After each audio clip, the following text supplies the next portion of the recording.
Holy shit. Why don't I have permission to motherfucker?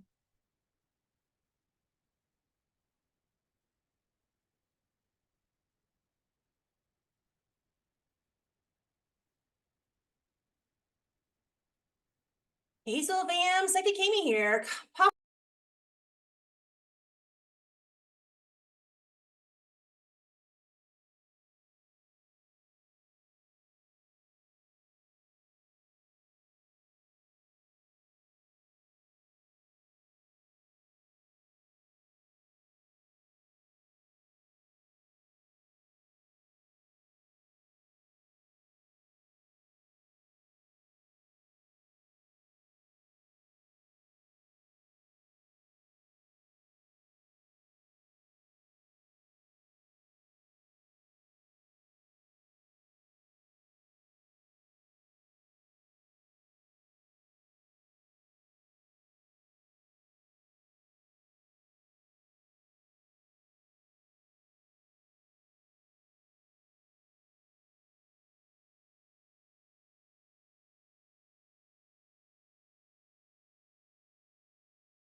Tiffany, can you hear me now? It would not be me if I didn't have some kind of technical thing going on. So welcome everybody. My name is Kami Carranza. I'm a channel psychic and medium, and you have found me here at my Facebook page, Psychic Kami. Today we are starting or having our fourth installment. Thank you guys for letting me know. Of course, this is why I always ask for a mic and a video check. We are having our fourth installment of Cosmic Conversations, what is sure to be a very enlightening hour for sure. Today we have a really special guest, Mr. Terry Jaymes. I'm getting ready to bring him on camera. So hang tight, everybody. There we go.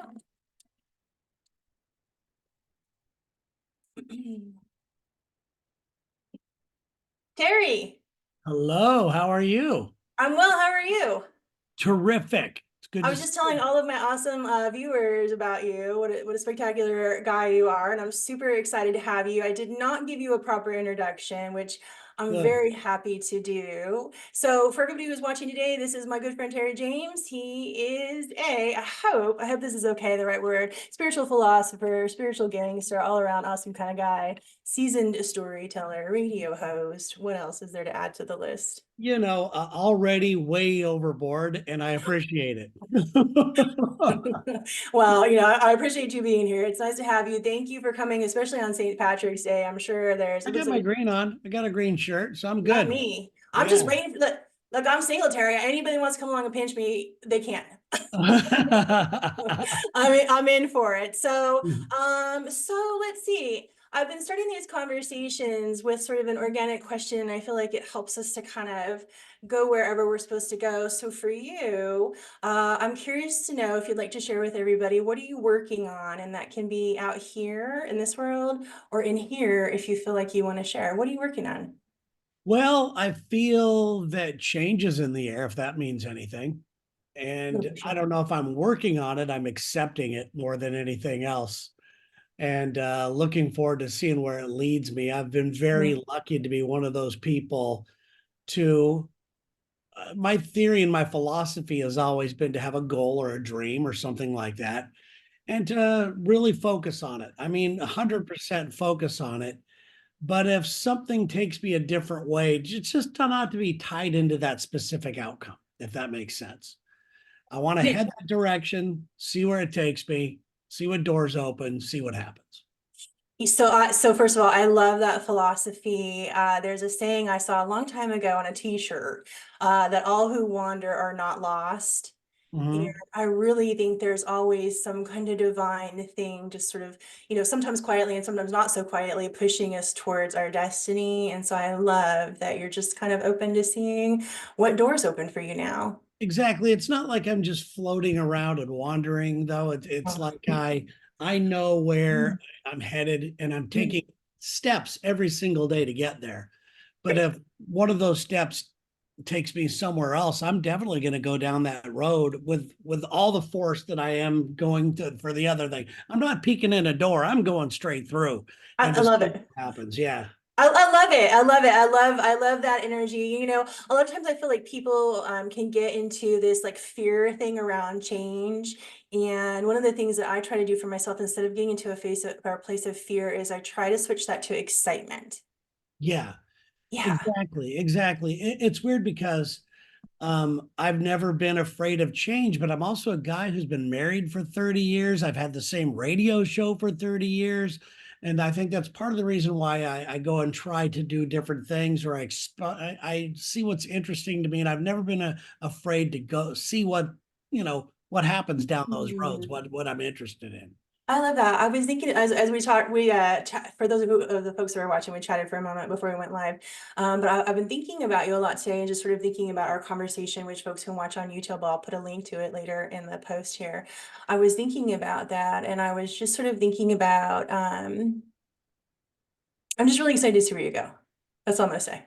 Well, I appreciate it. I appreciate all of your kind words and all Yeah. of your support and spending some of your alone time thinking about, what kind of messages you give me. That means a lot. I really appreciate it. Yeah, I, for sure. So one of the most interesting things that I've learned about you over the years is that you believe in the power, one, of law of attraction and manifestation. oh yeah. And two, you believe in the power of journaling. And if you're willing to share, I'm sure we would all love to hear about sort of your story into journaling and your commitment to that and how you really, really manifested the life that you're living now.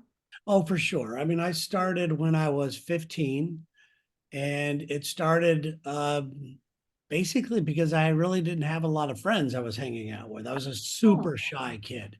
If anybody that knew me even in high school knew what I was doing now, they would not believe it. I stood by the same wall every day. I had one friend. I never went out on a date. I did play basketball on the team, but I was like, the just a guy on the team, and I loved basketball more than anything. And that actually turned into be the way I paid for college, but I was never really a good player. Um, so you started journaling at a really young age and mostly because you were alone Yeah, or? well, yeah, I had heard rumors about our family, and not necessarily rumors, but people would say things about my family and say, "Oh, they don't really add up to much over there in that family." And I was like, "Well, I don't like that. I don't like that at all. So I'm going to go ahead and here's something that people don't know. I some people have finally figured it out, and I have talked about it. But I changed my name when I was real Wow. young because my old surname. They said, "Oh, those people don't imagine add up to anything." And so I said to myself, I said, "I then I don't want to be one of those people." It's not like I disenfranchised myself from my family. I love my family more than anything. But other people saw my family as a bunch of people that were just, kind of off the wall, and not really adding up in anything because we had no money. My father was very sick and my mom was, they're a lot older when they had me. And so I just decided, well, I don't have to be that person, do I? So I'm going to go ahead and create this other name for myself, and I'm going to be that person. And I never really started telling people that I would call that name. It was almost like I just faked something. But when I moved to Australia to play basketball, that's when I was able to be that person that I always knew who I was inside. I was still that shy on that plane flying over to Australia. I was shy as anything, and when I landed in Australia, I was a different guy. I was the guy that nobody had any preconceived notions about. I've And I moved just a lot. I've yeah, moved and a I lot too. yeah. And I absolutely approach my moves like that. And so it's so very interesting. I think this is possibly the longest I've been in one place at one time here in Fresno. Mhm. But I absolutely had the same philosophy every time I moved. Is I just saw that as an opportunity to step into like another version of myself. Yeah, absolutely. Whatever it was that I wanted to be. I want to go backwards. I have a question for you that kind of popped up. I'm really, really curious about this for myself too. Do you ever go to your high school reunions? I went to my 5-year high school reunion because after they had a 5-year, and I went to El Toro High School and in California, and I went to the 5-year with my friend that I was told you about. He and I went together, but at that point, and after my 5 years, I was already kind of into doing radio, and I had all these dreams. I had looked different. I Girls were like attracted to me, and it was like a whole different thing. And I got like the most improved of my high school thing. And then I never won again. I have no idea. Those people were not my friends. They weren't. Very few of those people were very friendly to me. So I don't spend any time. And it's not like I'm bitter about it. It's just I don't have time for that. Why relive something that felt bad in the first place? I have nothing to prove to them. I had a really difficult high school time. So I didn't have a lot of friends. I was very shy. I'm still very, very shy in person. If you get me in person, that's it. I'm just gonna fade into the background, pet a cat or Mhm. something. Yeah. But I have been to one of my reunions. I think just the 20th. I don't know. I've been to one of them, and one of the interesting things that struck me from going was it gave me an opportunity to like to look at all these little children. I'm from such a small town. Like we had a K through 8. And so it gave me an opportunity to look at all these little children in these adult bodies. And it was for me, I was teased mercilessly in school. And so it was an opportunity for me to look at them and do some like forgiveness work with that. Just to see these people that have grown up and probably don't think about how horrific they made my school experience. But it was a really interesting thing. And I'm really wanting to go to, just to get off on a tangent, to go to my next reunion because I feel like I want to connect with the place that I came from lately. I feel very intensely around connecting with the place that I've come from. Do you ever feel That's that way? good. Yeah, I know what you're saying. I don't feel loyalty that way.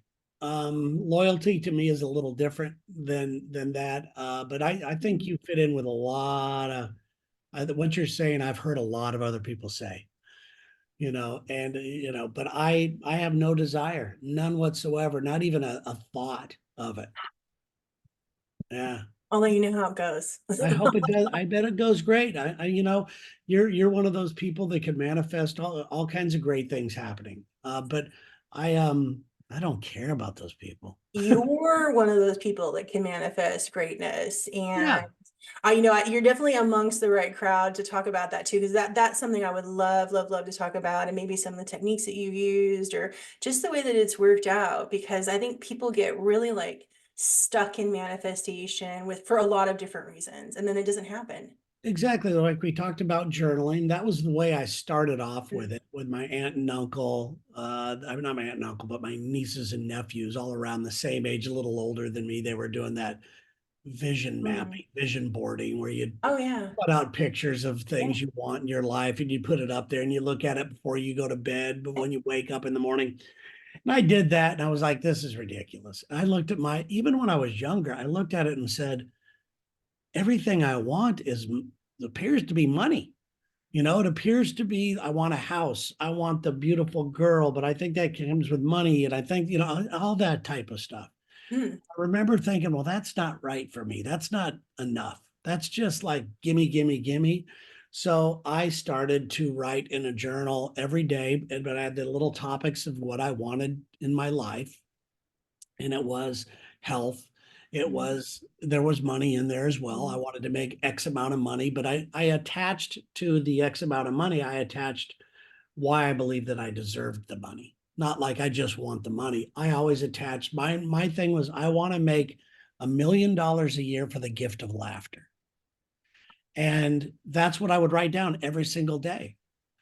And and I'll be honest, there have been times in my career that I got to that level. I made that, and I was, and all the other things. I mean, I got down every single thing that I wrote, and then I stopped writing and journaling for I don't know what reason, but I did. I felt like it had served its purpose, and then I got lost again, mm. and I never picked up journaling again until just a few days ago.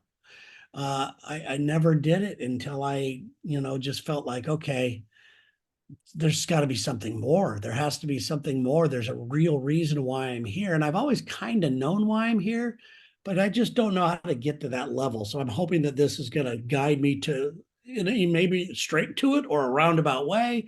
I don't care, but I would like to get to that level of really living my purpose.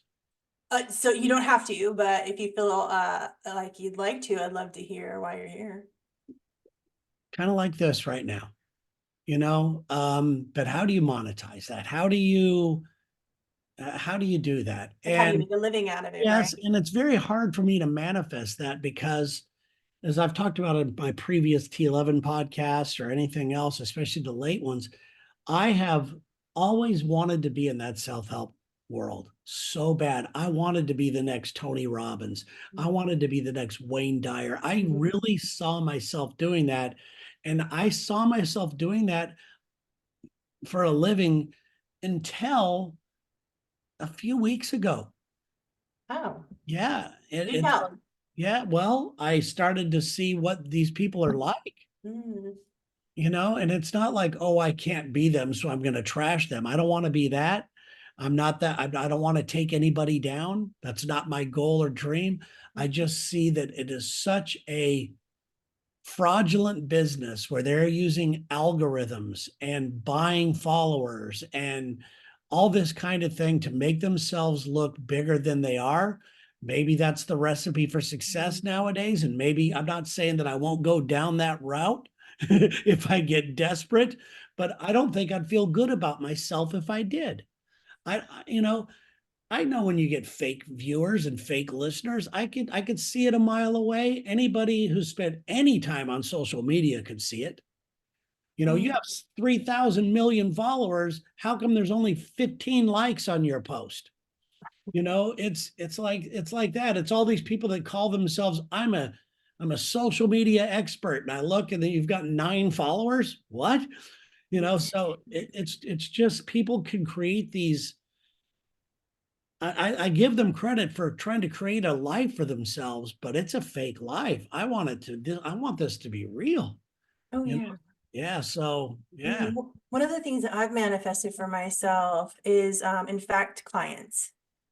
And in fact, the ability to monetize what I do for a living. I think a lot of people get into this particular industry and they have like spiritual guilt almost, like I can't charge for it. And I never ever had that. I never ever thought that I never had that disconnect from the value with what I'm sharing. But I did and continue to work on manifesting genuine followers that are here for the message. And the way that I do that is a couple of ways. I do a meditation where I call out to my soul family because that's what I consider my followers, is my soul family. We're in the same vibe. That's why they're attracted to me. And so I call out to them and I ask them to come forward when they're ready. And another funny thing that I do is I wish them money. Mhm. I wish them well. I wish Yeah, them the ability absolutely. to come for healing. I wish them the ability to do that, knowing that, you know, eventually it will come back to me. So I have manifested genuine heart followers and people that are really, really here. The other thing that I wrote down that I thought that was really interesting too is you know, you're talking about how to monetize this, and I know this sounds very simplistic, but that's also where I've manifested for myself, was the ability to monetize. One of the things that I have said since I was in my 20s is that I want passive income. And as I've grown in this particular role, I have changed that to be more specific. So I think when you're manifesting, you got to be specific, but I'd love to hear about your stuff. But I've changed that to say, I want income, passive income, just for showing up and being me in the world. Yeah, that's pretty much what I want. But I have somewhat of, and I hate to use the term for this, but it's the best way to describe it, is somewhat of an imposter syndrome. And the imposter syndrome is not a technical, imposter syndrome type of thing. I Mm, just believe that I am no more special than anyone else. And I live that. I'm nowhere near more special than anyone else, nor is anybody more special than me. mm, And because of that, it kind of leads towards a, like, why would anybody listen to me? So if people reach out to me, I'll tell anybody all day long what worked for me. I love doing that. yeah. But I just think that we talked about this on my podcast where it's like, I want everybody, and I know everybody has an unbelievable amount of power that they have untapped. And if I can help them get there, great. But I do not feel like I'm a guru. I never will feel that way. That's what I don't want to be. I see these people buy into their own crap online, and it's embarrassing. And it happens to anybody in any profession. It's not just that. People buy into their stuff. I bought into my stuff. Um, and that's where when I stopped journaling. And that's where my life kind of didn't go downhill. Well, it did go downhill, but it wasn't like demolished or anything. But yeah, Mhm. I wasn't feeling as powerful as I normally would. So I have a question. You said something, and I have a question based on that. And we touched on this, I think, on your show too a little bit. You know, why would people listen to you? Why you, right? Just to paraphrase. And I think the thing that I want to like echo back to you is why not you? No, I understand that. I Yeah, welcome them. I yeah. welcome it all. But I wanted to come from a point of, I have had some experiences in my life. I have seen some incredible, crazy things happen in my life that are Mm, unexplainable in a metaphysical standpoint, that mm, reminds me of how powerful things truly are. Happens to me all the time. mm, Coincidences that aren't coincidences. Just things that happen all the time for me, nonstop. And I just don't feel that, I just feel that everybody should pay attention to that. And I don't know, I don't feel like I'm the only person this happens to, I know I'm not. One So of I'm not a special guy. I'm just a guy who wants to mm, share my experiences, wants to let you know that you easily can find these too, just by opening up your heart and your mind and your eyes, mm. So One of my favorite synchronicities of like life, all-time synchronicities, literally all-time synchronicities, was the first time that you and I talked. mhm, And we had talked about how this began for me. And I never ever share this with anybody, but it just came out of my mouth that it started with Michael Hutchins. I don't mhm. know if you remember that. I do. And you know, again, it's such a rare thing for me to talk about. I don't talk about him very much. I don't talk about my experiences. So I feel like I'm just absolutely nuts about it. But to have just sort of energetically felt safe enough for it to come out of my mouth and then to understand that you had a personal connection with him too. Like I feel like that in itself was so very, so talk about an empowering moment, Terry, for me through you. What a huge empowering moment for me that was to have that synchronicity of it's safe to tell my story and in the world. So that's probably been one of my many big synchronicities, but probably one of my more favorite synchronicities was that opportunity there. Yeah, now Michael Hutchins, for those who don't know who he is, he's a singer of the late singer of In Excess. And I knew him and a lot of guys in the band, but he and I Yeah. became very friendly to the Yeah. point where we talked about stuff like this. I remember one night in Santa Barbara, Mm, he and I, it was after a show mm. that they were playing. He and I walked down to the beach and we sat on this wall with the water coming up to it. And we sat on there until the sun came up. Wow. And we just talked all night about this stuff. It was fantastic, and it was great. I mean, it was a sad, tragic way that it ended for him. I didn't know that Mike Hutchins, and so I don't want to go and talk about what great friends we were, but I've spent some magical moments with him. Another guy is that I used to do a lot of things like this with is Kenny Loggins. And Kenny Loggins and I would go to these harmonic convergence together and do all these fun things and things like that. Wow. And Kenny, it's from my days in Santa Barbara. That's how he knew all these. Kenny lives in Santa Barbara. He would come on my radio show all the time, and he and I became very good friends. So, Kenny Loggins is the first concert I ever saw in my whole life. well, how weird. See, so See? see how it works. Do you happen to see a set of repeating numbers? I'm curious if you see like one thing over and over again. Oh, the 11 thing. That's why the Mm, T11 is the name for my show. mm, But it's weird because, you know, I knew that 11 is a spiritual awakening number. mhm. And the T for my podcast, T stands for transformation and all that. But the 11, I know that it's an awakening number. And it's so funny because I was looking, I don't know if you could see this or not. I'll hold it up to you if I can find it here. Later in life, I started noticing that, like, here I am in my basketball uniform. This is in high school. What number am I? Yeah, number 11. Yeah, and all that, and that's the number I was assigned all the time.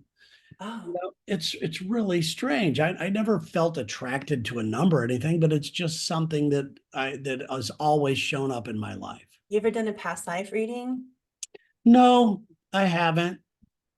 What about do you know what QHHT is? Have you heard of that?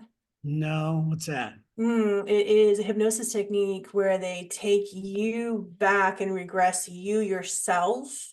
And so while you're under hypnosis, you're, feeling and experiencing, whatever's in there. I've had two of them and they were three of them rather, and they were life-changing for me. Apparently I told myself during, because I don't, you don't have like, it's like I have a daydream, you don't have like too much of an awareness when you're hypnotized. But I had told myself and actually had gotten into an argument with one of the facilitators the first time that I was left over from the Greek times, and that I argued with her and said that I was Hera and that has come up every single time I've done a hypnosis, is that I have a tie with her. And so I would be super curious to know if you ever get called to do that, like what comes up for you. Yeah, I've never been felt like I wanted to do that, but I would Mm. definitely look into it. I mean, you talked about this. I used to argue with people in real life, about things like this. I remember my mom was telling me one. I told her one day that I was going to be German for some reason. This is when I was a little kid. She goes, "You can't be German. You have to be born from Germany and all this stuff. Have German parents and all this." And I said, "No, I'll be German if I want to." So And that's how my interest in past lives actually started, like that. Just like that was with, I was working in a call center and my little cubicle neighbor was reading a book, and it was about children who were connected to their past lives. and either, could speak a different language at birth. They didn't speak their, their household tongue, or believed that they were going to be, something that they couldn't be, just with all their hearts. And so I think that's fascinating. And that's how my foray into past lives began. Yes, I've been to I went and saw somebody channel somebody once a long time ago. Again, once again, all this stuff happened in Santa Barbara. And I just, it's, it's really, maybe it's the dude in me coming out or whatever. I don't know. There were so many red flags in the thing that I saw that I was like, oh, shut up. Look, I'm not offended by this. There are a lot of people No, that occasionally I'll catch to it. I'm like, oh no, and they'll just yeah, keep on I did. going. And trusting my gut, I just could not throw Mm, myself into that because once again, going back to what we were talking about earlier, I'm all about me controlling what's happening with me right now mm, and my power. And when I'm in my power and I'm super powerful and everything's ticking for me and I'm seeing mm, all the right signs and all these coincidences start to happen. All the things that I've thought about are starting to manifest in my life. There is no stopping me. But I don't really feel the urge to, to go have ayahuasca or do any of the stuff that everyone's talking about. I don't feel it, you I'm know? terrified of that. I get, so my gift is as a clairvoyant, and I get a lot of visions. I am terrified of anything like that personally. Yeah. It's not for me. What do you think it feels like for you when you are in your power? I think a lot of people they don't get it. What does it feel like for you? Well, powerful. I feel that everything I touch turns to gold. And I've had moments in my life where this lasted not for a day, not for a week, for years. I was just money on everything for decades. I would walk into a room standing taller and breathing deeper and knowing that people wanted to know me, not like we're looking at me and gawking, who's that guy or anything, but I just felt like I was attracting everything good in my life, the right Mm, people, money, the jobs, the women, the whatever. I just felt like, and I lived that in that state of mind for years, Cammy. It's crazy. I feel so I feel like being in my power is a lot like that too. And I feel like when I'm in my power, there's like this essence of magic happening alongside with me that I can't explain. Mhm. But it's just like an unseen helper. And to your point, like life is easier when I'm in my power. I Oh wonder, yeah, it's magical. magical. It's almost comical because you laugh and you go, up. There's another thing that happened, and you don't want Mhm, it to end. So in the way I am, I I didn't want it to end, so I didn't think about it. I just mhm, let it happen, and I just tried to repeat everything that I did, the same frame of mind. Yes, there were bad times and good times still. mhm, Yes, I had to deal with death of people and breakups and this and that and losing jobs and that stuff that everybody to being sick. Yeah, mhm, but I just never came out of it. And the time I came out of it was I could probably pinpoint it now as to when I stopped journaling. And when and it, but I stopped journaling. I think it was around 2008 when my whole business changed. mhm, Radio industry changed. They were firing all the high paid shows. Uh, mhm, I can't believe that Lex and I still have a job. There are so many shows fired that people can't believe we are still doing it, but we mhm, have evolved. We've made the choices you have to make, business choices you have to make. We're now making less money. It is, but we still love what we're doing. So why not? I think that's the important part. When we were chatting the other day, and I don't know if this was just, if this was intentional or not, but you had said something, and I've been thinking about this too. When you were talking about journaling, did I hear right that you journal in the present tense? Yes. I think, can you talk more about that? I think that's really important. Oh yeah, when I write down, like for example, the thing, I make at least $1 million a year, and I put at least, I didn't want to put a cap on it. But I make at least $1 million a year for the gift of laughter. Then if I write, I am 100% totally happy and healthy, and I inspire others around me to be the same. That's what I would write. Then I would write underneath what I did that day to make sure that that stays at that level. Let's talk You about know? that. So that's something I believe in too, and I call that for myself. I call that plus one. And Mm, so like there's your life and your day that you have to go about, and all of that bullshit that happens. And then there is the future that I want to manifest for myself too. And so I always do an activity in this world, not just in this world, a plus one towards that thing that I'm manifesting every single day. yeah, absolutely. Yeah. Absolutely. I mean, I put out a book called Steps a long time ago. It was a goal book. It was not a diary. It was not a journal or Mm, anything like that. And mm. it sold out. And it was Oh, just, and everyone teases me because I sold a book with no words in it.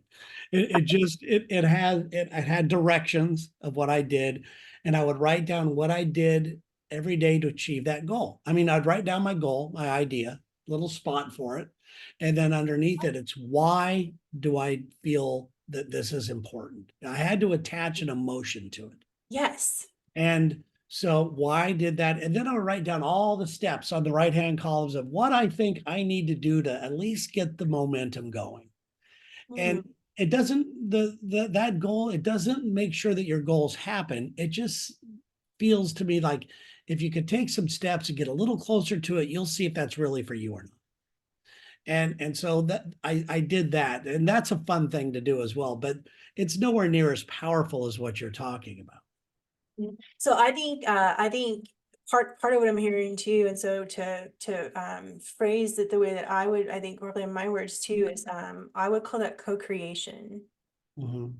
And I also see that this is play these this is that is a step or a place where people get stuck in their manifesting too, is that they don't put their own personal energy towards it. Even if it's writing in the journal, we've got to do something here. Oh yeah. We have to co-create. Yes, you have to, yeah, exactly. I mean, without anything, it's just a wish. It's just like, oh, it'd be nice to be rich. Yeah, what's that going to do for you?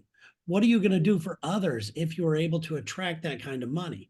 So that's the way that I journal type of thing. And I also learned at an early age by accident um, to ask questions the right way to myself. Oh, can you give us an example? Yeah, it's instead of, okay, for example, let's just say that if I was single, um, I would say, what is it with me where I can't find the right girl? So Hmm. what do you get when you ask that kind of question? What do you get? You get, oh, you're too old. You don't have enough education. You don't have enough money. It's just all these constant reassuring affirmations of why you don't have that person in your life.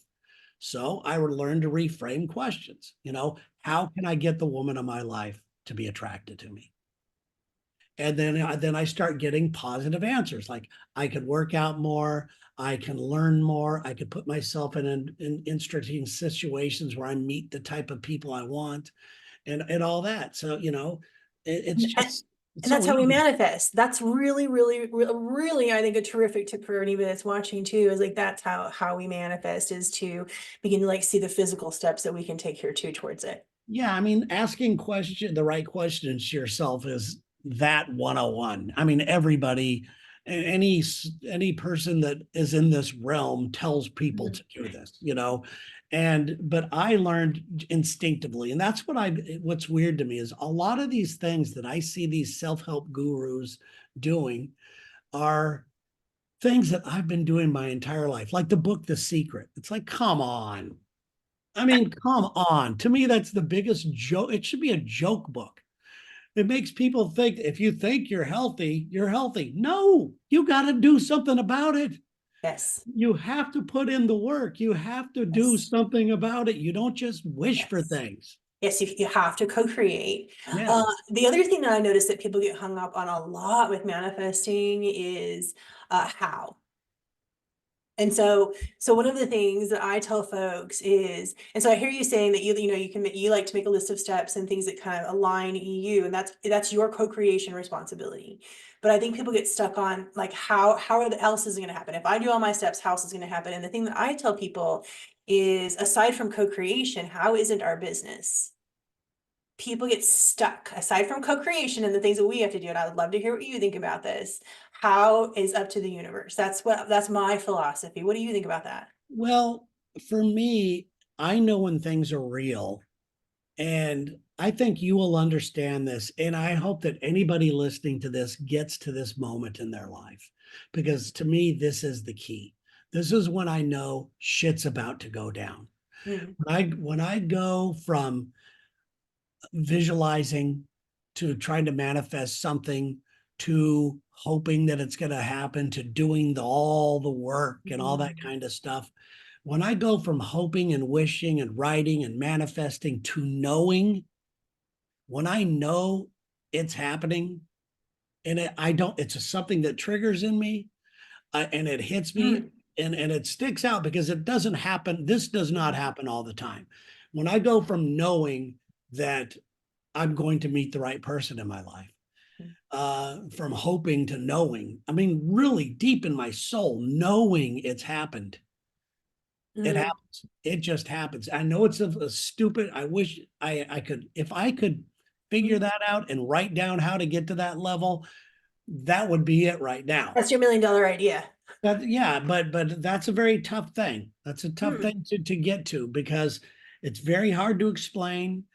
And it's, you could sit there and say about it, it's almost like The Secret, just think you're rich. No, when you get to a point where you know deep in your soul that you are attracting all kinds of, but you know it's happening, and you Mm. start to see some results, and it's like, oh boy, here it goes, I did it. It I love that. just keeps going. So it's Um, tough. Do you ever ask for little signs along the way, like while you're waiting? So I think a lot of people also get lost in hope and they give up and like Oh, all time the just time. goes on and like, you know, they lower their vibes and they're no longer like a, you know, a vibrational match for the thing that they're seeking. How do you like, one, do you ask for signs independently? Like, okay, please show me I'm still on the same path. And two, how do you maintain hope? Well, that's the tough part. I asked for signs. I think on the when you were on my show, I came clean and said that I was, ready to stop doing this podcast. I don't need Mhm. it. I feel that I'm spread too thin. Mm, I want to take care of my physical health more than anything. I'm not sleeping enough. I'm not, my hours. I get up at 2:30 in the morning to work. ugh. And for a guy my age, it's like, fuck that. So I know that my physical health is not the best it could be. So I decided, well, maybe I'm just going to stop doing some of these podcasts and really take care of my physical health, and maybe document what I've done for a dude my age to what I've learned about physical health, and maybe that will help somebody that's lost as well. But um, but so when I was talking to you about, I was in that stage. I was very close to pulling the trigger, and then you reached out to me on my website saying, "Hey, this T11 thing, you're I love watching people." I forget how you worded it, but yeah, bringing their light out. And I was Yeah. like, okay, here's somebody I trust. Here's somebody, that, so let's explore this a little more. Ah. And so now I'm back to exploring it a little more. I don't know if I'm gonna, like I said, I'm not gonna, I will never tie myself down to something. I Mm, am not afraid to look like I failed. You would not believe how many people reach out to me to tell me that you're never been the big guy you wanted to be. You started stand-up comedy, but you never became the big headliner. You were on a soap opera, but you never became George Clooney. And the people want to tell me that. They reach out to tell me that all the time. They love telling me that. But it's gotten to the point where it hurt, but now it doesn't. Now it's just like, okay, you're right. I never did. But neither did a lot of other people. And I know that I'm a lot closer to it than you have, asshole. no So, shit. but I don't want to get into fights with them. I have this guy stalking me right now who just loves to try to tell me things like this. So I had him block. I've blocked his stuff. He's not real horrible, but he just loves calling me all kinds of names and everything else. Oh, He's I like, think, you would, what a sad life. What a sad life. So to answer your question, yes, I put it out there. I ask for answers, and I open myself up to receive them. And I wish I knew how to tell other people to open themselves up, but you just have to notice. Not, I don't, I think maybe the one thing to believe in first, so you're able to notice these things, is to know that there are no coincidences in the world. There's only lessons. yes, I've always known there's no coincidences, and I've never went, well, that's crazy how it happened. I went, oh, I'll give you another example here. yes. I was playing basketball. I played basketball in high school, college, and in Australia. But I was playing in a men's league after, I was probably 57, something like that, 55, something like Good that. for you. Decided I'm going to get out there and play again. Why not? It was fun. Very first game, I came down, my knee exploded. My kneecap spun up into my crotch. They had to operate to get the kneecap out of the Oh, crotch. no. I tore my patella tendon. The Mayo Clinic said it was the worst knee injury they've ever seen. They would have replaced it right away had I been a little older. So I went through this horrible rehab, but when I laid down, when it happened to me, I don't remember this, but so many people that were there told me this is what I said. I'm laying on the ground in pain. And I said, what am I supposed to learn from this? Mm. And and this was at the Jewish Athletic Center in Jacksonville, Florida. And all these, of course, I'm going to stereotype here, but this is out of love. All the Jewish guys will laugh at this. They immediately handed me their cards. I'm a doctor. I'm a this. I'm a that. Oh, yeah. Like, but most of them Mm. would say, I have never seen anybody react to something that happened to you that way. And I think it's because my father may have, my dad had rheumatoid arthritis. He had 2 new knees, 2 new wrists, 2 new hips put in, and everything else. Bionic. And I remember, and I thought, well, maybe this is my experience for that, is what it was, what he went through. But I just remember that's the way I react to things. How do you train people to react to that way? I don't know. Okay, so I think one of the early steps to training people how to react to what is this teaching me is teaching people to be present. Because most people in that moment, just like you had an injury, would have just, whatever. They would not have been consciously present enough to say, what do I need to learn from this? What's Yeah. this about? Yeah, I think most people would probably say, "Oh fuck, there goes. I can't play tennis Thursday night. Oh Yeah. man, I can't do whatever it is." Mhm. I knew instinctively it's bad. I Mhm. knew it was bad. I didn't Mm. have to guess, well, maybe I'll be up in a week. Maybe it's a sprain. No, I knew it was bad. Gotcha. I saw it. So I immediately stepped past all those steps into, okay, let's make this a positive. What am I going to learn from this? Mm. You said And I something. learned. I know what, I learned from it. What did you learn? I learned how mentally tough I am.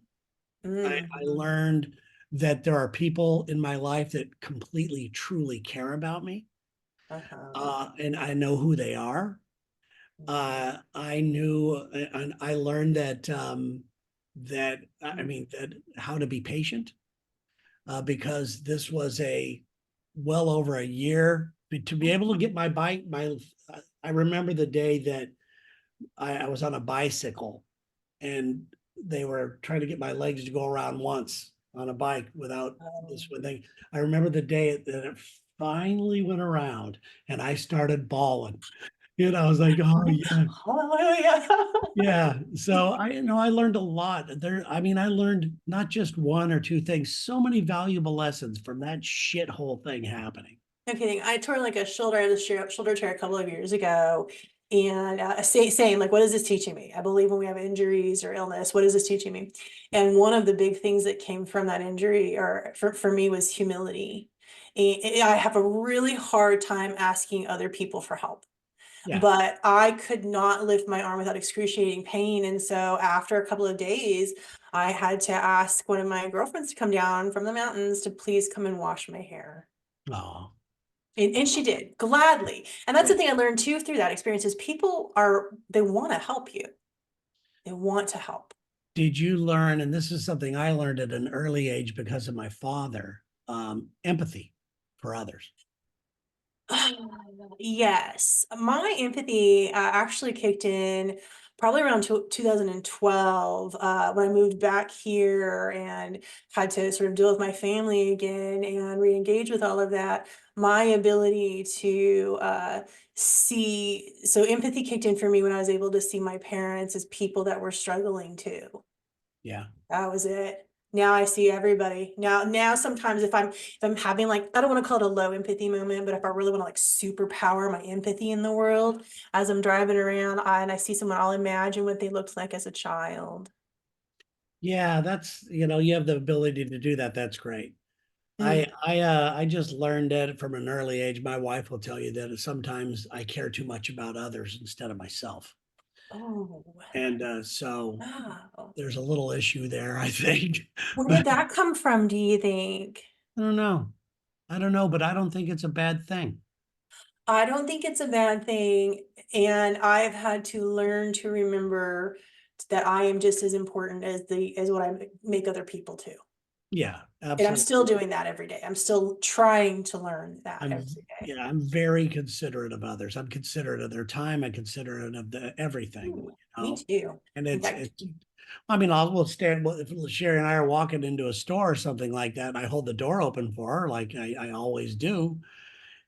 50 people following behind her, and I'm still holding the door. I'll be there for 3 hours while she's already shopping. It's like, it's almost like I'm frozen in time. But one of my biggest pet peeves is the lack of common courtesy. yeah. So yeah, that's it's a thing, isn't it? It's a thing. I have one more thing I want to talk to you about Oh, I'm here. before Yeah. we wrap up. And it was something that just during the conversation that you brought up, just about manifesting, and I think this is also where people could benefit maybe from hearing a different perspective too, and that would be the power of belief during manifesting things. And um, I personally think that that's like the foundation of manifesting, other than the giving up the how, is Yeah, belief. it goes back to what I said earlier. Mm. Um, and you're right. It's believing you could do something is the next step from hope. You know, Mm. believing and just knowing that, That's a nice nugget. believing. But when you get to that knowing stage, you'll kick belief out the door. That's a nice nugget, is to Yeah. kind of try to progress yourself from I, hope for to me, belief to knowing. yeah, I like just that a lot. knowing, just knowing there's, it's already done. When you know, it's already done, even though you haven't seen it yet, it's done. Do you believe in aligning yourself with the vibration of the thing that you're manifesting? And then, mm, I'll leave it there. I've never really looked at it that way. I remember when I was young, my family, we didn't have any money, and my aunts and uncles, I was young enough to know that I could see aunts and uncles coming over and giving my parents money, and things like for groceries, and bringing sacks of things and things like that. And I remember my Mm. mom told me once that if you feel like you don't have any money, just look around at the roads. You own these roads. Your Ah. taxes and everything else owned all of this. You own all of this stuff. That's something that has stuck with me for a long time. And I think that's about as far as the energy goes. I Oh. just want to carry everything about me in the same energy. I want to be a good person, and I work hard every day to be a good person.